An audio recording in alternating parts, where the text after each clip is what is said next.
Hello student, हमारा जो class 10 math है हमारा जो इसमें चैप्टर 8 के बारे में पढ़ेंगे। चैप्टर 8 हमारा है इंट्रोडक्शन टू ट्रायग्नोमेट्री, मतलब कि त्रिकोणमिति का परिचय। चैप्टर 8 जो हमारा है त्रिकोणमिति का परिचय, ये हमारा बहुत इंपॉर्टेंट चैप्टर, क्योंकि इसमें से अधिकतम क्वेश्चन पूछे जाते हैं। बोर्ड एग्जाम में हमारा मैक्सिमम नंबर ऑफ कितना 12 मार्क के क्वेश्चन पूछे जाते हैं। केवल दो चैप्टर हमारा चैप्टर 8 और चैप्टर 9 से मिलाकर हमारा 12 नंबर के क्वेश्चन पूछे जाते हैं। चैप्टर 8 हमारा इंट्रोडक्शन टू ट्रायग्नोमेट्री, दूसरा हमारा एप्लीकेशन ऑफ ट्रायग्नोमेट्री, मतलब त्रिकोणमिति के अनुप्रयोग, मतलब दोनों चैप्टर से मिलाकर हमारे 12 नंबर के क्वेश्चन पूछे जाते हैं। तो फर्स्ट आप हम लोग पढ़ेंगे चैप्टर 8। चैप्टर 8 हमारा क्या, इंट्रोडक्शन टू ट्रायग्नोमेट्री, इसके बारे में पढ़ लेते हैं। उसके बाद हम लोग नेक्स्ट चैप्टर हम लोग देखेंगे एप्लीकेशन टू ट्रायग्नोमेट्री। ठीक, तो हमारा जो है पहले क्या है, इंट्रोडक्शन टू ट्रायग्नोमेट्री, मतलब कि त्रिकोणमिति का परिचय। अब त्रिकोणमिति जो हमारा होता है, इसमें हम लोग राइट एंगल ट्राइंगल, कौन सा त्रिभुज, समकोण त्रिभुज के बारे में पढ़ते हैं। राइट एंगल ट्राइंगल किसे कहते हैं, ऐसी ट्रायंगल जिसमें एक एंगल कितना हो 90 डिग्री, उसे कहा जाता है राइट एंगल ट्रायंगल। जैसे हमारा यही राइट एंगल ट्रायंगल बन रहा है, इसमें एक एंगल कितना है 90 डिग्री, इसलिए इसको कहा जाता है राइट एंगल ट्रायंगल। ठीक, और जो राइट एंगल ट्रायंगल रहता है इसमें 3 साइड होते हैं। अब ट्रायंगल तो 3 ही साइड होंगे, इसमें तीनों साइड के अलग अलग नाम होते हैं। तो फर्स्ट आप इसके हम लोग पहले नेमिंग के बारे में देख लेते हैं। ठीक, देखिए चैप्टर का नाम है हमारा ट्रायग्नोमेट्री, ट्रायग्नोमेट्री। अब देखिए ट्राई मीन्स क्या होता है, पहले ये दे लीजिए। ट्राई मीन्स क्या होता है, 3। ठीक, ट्राई मीन्स 3 होता है, कौन मीन्स साइड या एंगल भी कह सकते हैं। मेट्री माने मेजरमेंट,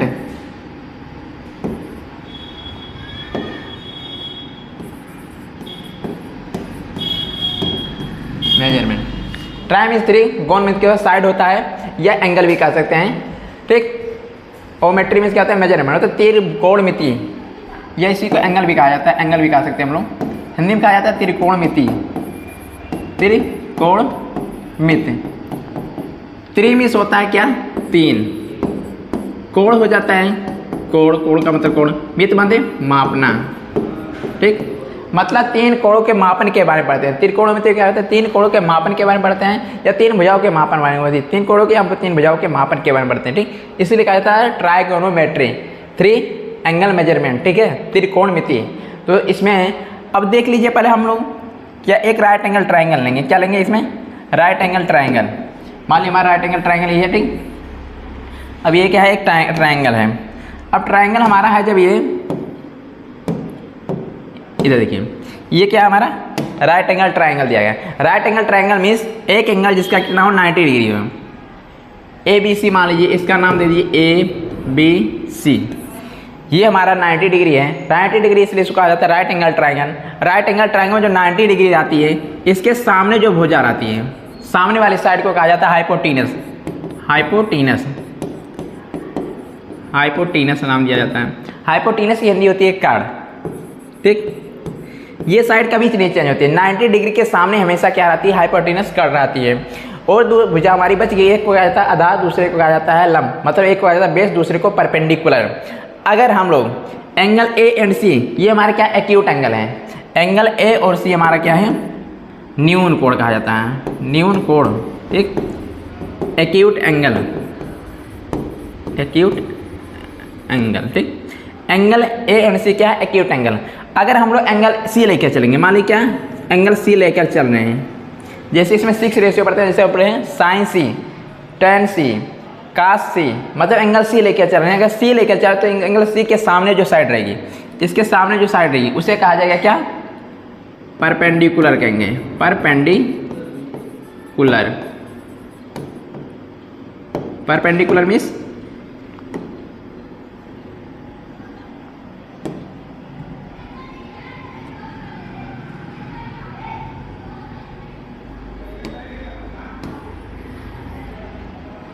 इधर देखिए, इसका क्या नाम है, ये हमारा क्या परपेंडिकुलर, परपेंडिकुलर, मतलब कि हिंदी में कहेंगे लंब कहेंगे। ठीक, ये हमारा क्या लंब है। जो तीसरी साइड बच गई उसे कहेंगे हम लोग क्या, बेस कहेंगे। यही बच गया, इसे कहेंगे बेस, हिंदी में कहा जाता है आधार। क्या कहा जाता है, आधार। तो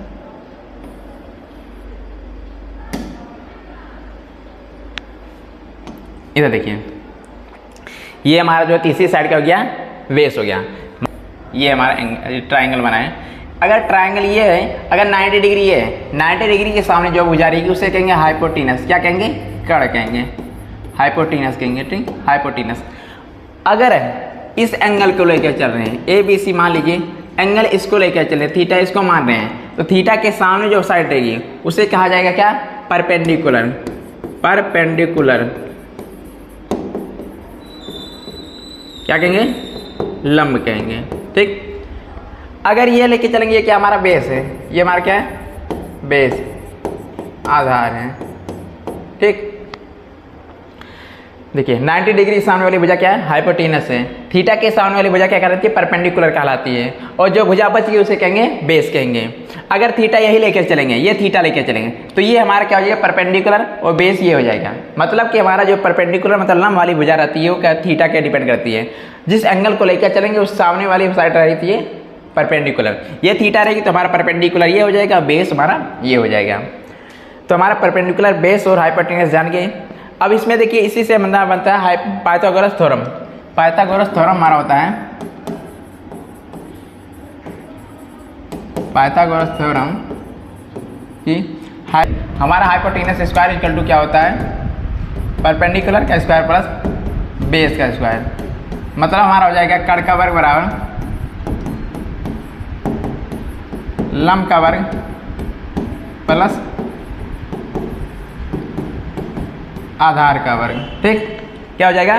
कर्ण का वर्ग, लंब का वर्ग प्लस आधार का वर्ग। डायरेक्ट हम लोग कहते हैं जो हाइपोटेनस के स्क्वायर होता है 90 डिग्री सामने वाली भुजा के स्क्वायर अन्य दो साइड के स्क्वायर के सम के बराबर होता है, ठीक। ये भी कह सकते हैं। मतलब इसमें हमारा एक साइड होता है कर्ण, दूसरा लंब, तीसरा क्या होता है? आधार। ये होता है हमारा पाइथागोरस थ्योरम। अब इसके आगे हम लोग देखते हैं जो 6 रेशियो, ट्राइग्नोमेट्री में 6 रेशियो के बारे में पता है। साइन होता है cos, tan, sec, cosec and cot, ठीक। इसके बारे में पढ़ेंगे। तो हमारा देख लेते हैं आगे। हमारा त्रिकोणमितीय अनुपात हमारा ये साइन है, कास है, टेन है, सेक, कोसेक एंड कॉट। इसके लिए हमारा जो रूल मतलब ये ट्रिक होता है, एक ट्रिक है याद करने का कि ट्रिक है पापा बीड़ी पियोगे, हाँ हाँ बेटा। ये याद रखने का ट्रिक है, ठीक। इसको ऐसे याद रख सकते हैं हम लोग कि पापा बीड़ी पियोगे, हाँ हाँ बेटा। पी मतलब परपेंडिकुलर, बी मतलब बेस, पी मतलब हाइपोटेनस। ऐसा भी याद करें, पंडित बद्री प्रसाद हर हर बोले, ऐसा भी याद करते। हिंदी में कैसे करेंगे? लाल बटे कक्का, लाल बटे कक्का। मतलब जैसे लंब, ऐसे आधार, कैसे कर्ण कहा जाएगा। अब जी हमारा ये रेशियो होता है इसका, इधर देखिए परपेंडिकुलर अपन हाइपोटेनस, ये हमारा फार्मूला है क्या? साइन थीटा का, साइन थीटा का। बेस अपन हाइपोटेनस, ये हमारा है कॉस थीटा का। परपेंडिकुलर अपन बेस, ये हमारा क्या है? टेन थीटा का। ये हमारा क्या है? टेन थीटा का। ऐसे से हम लोग देखते हैं जब नीचे से पढ़ेंगे हाइपोटेनस अपन परपेंडिकुलर, ये हमारा है कोसेक का। क्या है? कोसेक। ये हमारा क्या? Cosec theta. कास मतलब ये हमारा क्या? सेक थीटा है। टेन क्या? ये कॉट थीटा है, ठीक। मतलब हम लोग जैसे पढ़ेंगे हाइपोटेनस अपन बेस, बेस अपन परपेंडिकुलर, ये गया कॉट थीटा का फार्मूला। तो इसको हम लोग अलग अलग लिख लीजिए। साइन थीटा इक्वल टू क्या हो गया हमारा? परपेंडिकुलर अपन हाइपोटेनस हो गया। कॉस थीटा इक्वल टू क्या हो गया? बेस अपन हाइपोटेनस हो गया। टेन थीटा इक्वल टू हो गया हमारा परपेंडिकुलर अपन बेस हो गया। ऐसे सेम हमारा साइन का कॉस क्या है? रेसिप्रोकल कहलाता है, क्योंकि नीचे से पढ़ने में तो प्रतिलोम में उल्टा है, तो इसीलिए हमारा जो हमारा कोसेक होता है, हमारा ये कोसेक थीटा जो हमारा होता है, cosec theta equal to hypotenuse upon perpendicular. ये कॉस और साइन एक दूसरे के रेसिप्रोकल कहलाते हैं। उसके बाद कास हमारा जो है सेक का रेसिप्रोकल होता है, तो सेक थीटा इक्वल टू हमारा हो जाता है हाइपोटेनस अपन बेस हो जाता है। ऐसे हमारा जो है काट थीटा होता है, काट थीटा इक्वल टू हो जाता है क्या? बेस अपन परपेंडिकुलर हो जाता है, बेस अपन परपेंडिकुलर। कास से का रेसिप्रोकल टेन कॉट का रेसिप्रोकल कहलाता है। और एक दूसरे के जो रेसिप्रोकल होते हैं उसका मल्टीप्लीकेशन कितना होता है? 1 होता है। आइए चेक कर लेते हैं। देखिए इसको ऐसा भी लिखा जाता है हम लोग, पहले इसको हिंदी में देख देखिए। लंब बटे कर्ण मतलब ये किसका फार्मूला है? साइन थीटा का। आधार बटे कर्ण ये किसका है? कॉस थीटा का। लंब बटे आधार किसका है? टेन थीटा का। टेन का रेसिप्रोकल क्या है? कॉट है। प्रतिलोम कहा जाता है हिंदी में। कॉस का रेसिप्रोकल क्या है? सेक थीटा है। साइन का क्या है? कोसेक है। साइन कोसेक एक दूसरे के रेसिप्रोकल, कॉस सेक एक दूसरे का रेसिप्रोकल, tan और cot। इसी को ऐसा लिख सकते हैं हम लोग कि ऐसे देखिए, लिखा जाता है कि sine theta equal to 1 cosec theta, 1 cosec theta. मतलब कि साइन और कोसेक एक दूसरे के रेसिप्रोकल कहलाते हैं। या इसी को हम लोग लिख दे दिए cos theta equal to 1 sec theta, ऐसा भी लिखा जाता है। या tan थीटा इक्वल टू क्या हो जाएगा? 1 कॉड थीटा। ठीक, मतलब sine theta equal to 1 cosec theta, cos theta equal to 1 sec theta and tan theta equal to 1 cot theta. ये एक दूसरे के रेसिप्रोकल कहलाते हैं। और जब इसका मल्टीप्लिकेशन करेंगे, या ऐसा भी हम लोग लिख सकते हैं, हम लोग cosec equal to cosec theta equal to 1 sine theta. या यहाँ से हम लोग कर देंगे sec theta equal to 1 cos theta. या यहाँ से कर देंगे cot theta equal to 1 tan theta. इधर देखिए, रेसिप्रोकल मतलब होता है प्रतिलोम, मतलब 1 के अपान में कर दीजिए कोई भी नंबर है, जैसे हमारा 5 है, 5 का रेसिप्रोकल कहेंगे तो 1/5 हो जाएगा। मतलब रेसिप्रोकल मतलब क्या हो जाता है? 1 अपान कर दीजिए किसी भी नंबर के रेसिप्रोकल, या कोई भी हो रेसिप्रोकल मतलब प्रतिलोम का था, 1 अपान में कर दिए उससे रेसिप्रोकल। 6/5 है, 6/5 का रेसिप्रोकल क्या हो जाता है? 1/6/5 हो जाता है। और ये 5 ऊपर जाएगा तो हो जाएगा हमारा 5/6 हो जाएगा। इसी को रेसिप्रोकल कहलाता है। मतलब 6/5 का रेसिप्रोकल 5/6 हो जाएगा। वैसे देखिए साइन 1 कोसेक होता है, कॉस 1 सेक होता है, tan 1 कॉट होता है। जब हम लोग लिखे साइन इक्वल टू 1 कोसेक, तो ये कोसेक इधर जाएगा, साइन इधर आ गया तो क्या होगा? Cosec equal to 1 sine. ऐसे सेक इक्वल टू क्या हो जाएगा? 1 कॉस हो जाएगा। काट को यहाँ पर भेजेंगे और tan को इधर तो हो जाएगा cot theta equal to 1 tan theta हो जाएगा। ये एक दूसरे के रेसिप्रोकल हो गए। तो इतना ध्यान रखिए कि कौन सा किसके रेसिप्रोकल होता है, और जो एक दूसरे के रेसिप्रोकल हो उसका मल्टीप्लिकेशन 1 होता है। कैसे? देखिए, जब इसका क्रॉस मल्टीप्लिकेशन करेंगे तो क्या हो जाएगा हमारा? यहां से हमारा हो जाएगा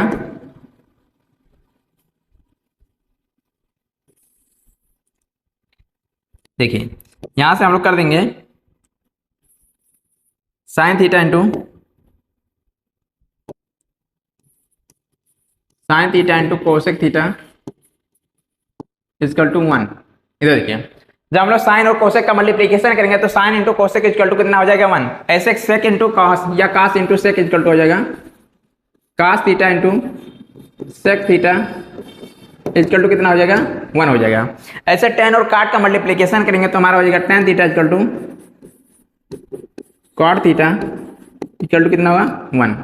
तो डायरेक्ट हम कह सकते हैं जो एक दूसरे के रेसिप्रोकल होते हैं उसका जो मल्टीप्लिकेशन करेंगे तो उसका मल्टीप्लाई कितना आता है? 1 आता है। Sine into cosec equal to 1, tan into cot equal to 1, cos into sec equal to कितना? 1 होता है। ये था हमारा फार्मूला। आगे हम लोग देख लेते हैं इसमें, जैसे हम लोग लिखे ये कैसे 1 हुआ, इसको प्रूव भी कर सकते हैं। देखिए,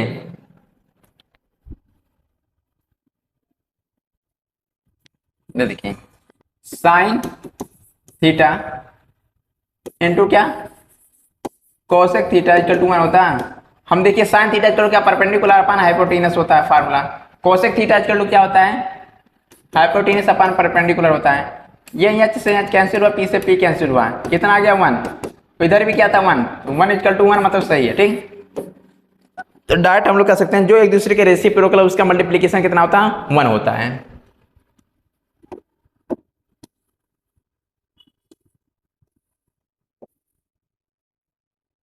इधर देखिए, एक फार्मूला और होता है, 2 फार्मूला देख लिए। जैसे हम लोग जानते हैं कि साइन थीटा इक्वल टू क्या होता है? परपेंडिकुलर अपॉन हाइपोटेनस, मतलब ठीक।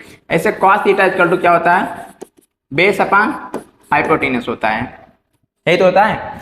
अगर इसका हम लोग डिवाइड कीजिए, ठीक,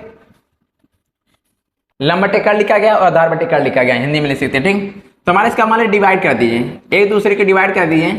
तो डिवाइड करने पर देखिए क्या बन रहा है? साइन अपान क्या बन रहा है? Cos theta, sine theta upon cos theta equal to क्या हो जाएगा?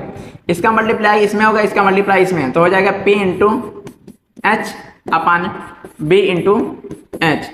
एच से एच कैंसिल हुआ, बच गया परपेंडिकुलर अपान बेस। और परपेंडिकुलर अपान बेस हमारा जो किसका फार्मूला होता है?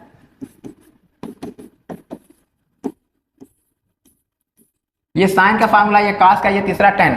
टेन इक्वल टू क्या होता है, perpendicular upon base. Perpendicular upon base, तो हम लोग जानते हैं perpendicular upon base equal to क्या हो गया हमारा, टेन थीटा। तो sine theta upon cos theta equal to क्या हो गया, परपेंडिकुलर अपान बेस हो गया। ठीक, और इक्वल टू क्या होता है, टेन थीटा होता है। इसका मतलब हम लोग टेन थीटा इक्वल टू क्या लिख सकते हैं, साइन अपान कॉस थीटा। ये हमारा फार्मूला बन गया कि टेन थीटा इक्वल टू क्या बन गया, sign theta upon cos theta. ये फार्मूला बन गया, ये चीज ध्यान रखिएगा। ठीक, ऐसे से हमारा जो है tan equal to sine upon cos हुआ, तो काट क्या होता है, टेन का रेसिप्रोकल होता है। हमारा काट इक्वल टू क्या हो जाएगा, वन अपान क्या होता है, टेन होता है, वन अपान टेन थीटा। और टेन थीटा इक्वल टू हमने निकाला क्या, साइन अपान कॉस। यहाँ पर जब हम वैल्यू रखेंगे sign theta upon cos theta, तो कॉस का ही ऊपर मल्टीप्लाई होगा, तो कॉस ऊपर जब जाएगा तो क्या हो जाएगा, cos theta upon sine theta हो जाएगा। इक्वल टू इधर क्या था, कॉट थीटा था, तो कॉट थीटा इक्वल टू क्या हो गया, कॉस अपान साइन हो गया। क्या हो गया, कॉस अपान साइन हो गया। तो tan equal to sine upon cos, cot में देखिए सी आ रहा है, तो इसमें कॉस में भी सी आ रहा है, तो सी वाले में सी ऊपर रहेगा, इसे ध्यान रखिएगा। कॉट इक्वल टू क्या होता है, कॉस अपान साइन, तो सी इसमें भी आ रहा है, सी इसमें, तो इसमें ऊपर रहेगा। टेन में क्या रहेगा, साइन अपान कॉस रहेगा। Find the other trigonometric ratio, मतलब अन्य त्रिकोणमितीय अनुपात ज्ञात कीजिए। 6 त्रिकोणमितीय अनुपात हैं, sine cos tan cot sec cosec. इसमें कॉस दिया है, कॉस की वैल्यू दिया गया है, निकालना क्या है, 5 जो बच गए हैं उन्हीं का जो रेशियो निकालना है। तो फर्स्ट ऑफ ऑल इसमें देखिए कैसे सॉल्व करते हैं, इसको आइए देख लेते हैं। दिया कॉस इक्वल टू 4/5, क्या दिया गया है, क्वेश्चन दिया गया कि कॉस इक्वल टू क्या होता है, 4/5 दिया गया। ठीक, क्या दिया, 4/5। तो हम लोग जानते हैं कि दूसरा पहला साइन थीटा का फॉर्मूला, दूसरा क्या कॉस का, बेस अपन हाइपोटेनस, मतलब आधार बटे कड़। ये क्या है, बेस अपन हाइपोटेनस, हिंदी में क्या हो जाएगा, आधार बटे कड़। आधार और कड़ की वैल्यू पता है, तो पहले ट्रायंगल ड्रा कर दीजिए। देखिए ट्रायंगल एक हम लोग बनाएंगे, इसमें 90 डिग्री के सामने रहेगी, जो इसे कहेंगे कड़। ठीक, ए बी सी, देखिए यहाँ पर दिया कॉस ए, मतलब एंगल ए को लेकर चल रहे हैं, तो एंगल ए के सामने जो भुजा रही है उसे कहेंगे हम लोग क्या, परपेंडिकुलर, मतलब लंब कहेंगे। क्या कहेंगे, लंब। ये कड़ हो गया लंब, ये क्या हो जाएगा, आधार, मतलब हो जाएगा बेस। ठीक, अब देखिए इसमें बेस और हाइपोटेनस की वैल्यू पता है। बेस की वैल्यू कितना है, 4, बेस की वैल्यू कितना है, 4 दिया है। हाइपोटेनस की वैल्यू कितना है, 5 दिया है, मतलब परपेंडिकुलर की वैल्यू नहीं पता है। तो हम लोग जानते हैं कि एच स्क्वायर इक्वल टू क्या होता है, B square plus P square. H की वैल्यू कितना है, 5 का स्क्वायर इक्वल टू कितना हो जाएगा, बी का स्क्वायर, मतलब कितना हो जाएगा, 4 का स्क्वायर, 4 का स्क्वायर हो जाएगा, प्लस पी का स्क्वायर, पी की वैल्यू नहीं पता है, ये 25 हो जाएगा। इसका टू कितना, 16 प्लस पी का स्क्वायर, इधर आएगा 25 माइनस, इधर देखिए 25 माइनस 16 इसका टू कितना हो जाएगा, पी स्क्वायर। ये 16 जब माइनस करेंगे कितना बचेगा, 9, इसका टू क्या, पी स्क्वायर। स्क्वायर को हटाएंगे, इधर रूट लेगा, और रूट 9 मतलब क्या, 3, तो पी इसका टू कितना आ जाएगा, 3, मतलब परपेंडिकुलर की वैल्यू कितना आ गया, 3 आ गया। ये परपेंडिकुलर की वैल्यू आ गया। जैसे हमें निकालना क्या है, वैल्यू किसका, जितने 6 रेशियो होते हैं, 6 में 1 दिया था, अन्य जो है 5 जो रेशियो बची उसी का वैल्यू निकालना है। जैसे हमारा क्या हो गया, कॉस थीटा, पहला क्या था, साइन थीटा। देखिए वैल्यू ऐसे निकाल दी, क्या, साइन थीटा, और साइन थीटा इक्वल टू क्या होता है, परपेंडिकुलर अपान हाइपोटेनस, मतलब कि लंब बटे कड़ होता है हिंदी में। ठीक, परपेंडिकुलर की वैल्यू कितना है, इसमें 3 है, कितना है, 3, और हाइपोटेनस की वैल्यू कितना है, 5। ऐसे जो हम लोग कोसेक का निकालेंगे, कोसेक क्या होता है, इसी क्या कह रहे होता है, रेसिप्रोकल। तो डायरेक्ट ले लीजिए, cosec equal to hypotenuse upon perpendicular, या कड़ बटे लंब। तो कड़ की वैल्यू कितना है, 5, और लंब की वैल्यू कितना है, 3, तो 5/3 हो गया। ऐसे जो हम लोग निकालेंगे क्या, कास का तो पता है, सेक का नहीं पता है, तो सेक थीटा इक्वल टू क्या हो जाएगा, हाइपोटेनस अपान बेस, मतलब कि कड़ बटे आधार। और कड़ की वैल्यू कितना है, इसमें 5 है, और आधार की वैल्यू कितना है, आधार की वैल्यू हमारा 4 है, तो क्या हो जाएगा, 5/4। देखिए कास और सेक एक दूसरे के रेसिप्रोकल हुए, तो इसमें 4/5, तो इसमें क्या आएगा, 5/4 आएगा।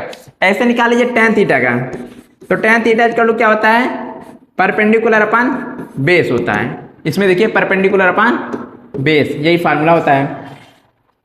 परपेंडिकुलर मतलब क्या, लंब, और बेस मतलब क्या, आधार, लंब बटे आधार। लंब की वैल्यू इसमें बताइए कितना है, 3 है, और आधार की वैल्यू कितना है, 4, 3/4 हो गया।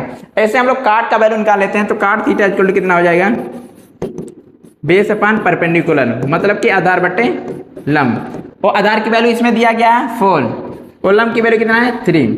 डायरेक्ट हम कह सकते हैं दूसरे के रेसिप्रोकल होते हैं। अगर ये 3/4 है तो काट इक्वल टू क्या होगा, 4/3 होगा। ठीक, ये वैल्यू आपका निकल गया, tan काट सेक और कोसेक का वैल्यू निकल गया। ऐसे हम लोग वैल्यू, कोई भी वैल्यू निकालना होगा, चाहे साइन का, चाहे कोसेक का, चाहे सेक का, चाहे टेन का, चाहे कॉट का, तो इसमें पहले तीनों साइड की वैल्यू पता होनी चाहिए, चाहे हमारा क्या परपेंडिकुलर का, बेस का और हाइपोटेनस की वैल्यू। अगर तीनों वैल्यू पता है तो आप डायरेक्ट फार्मूले पर रख के इसका वैल्यू निकाल सकते हैं।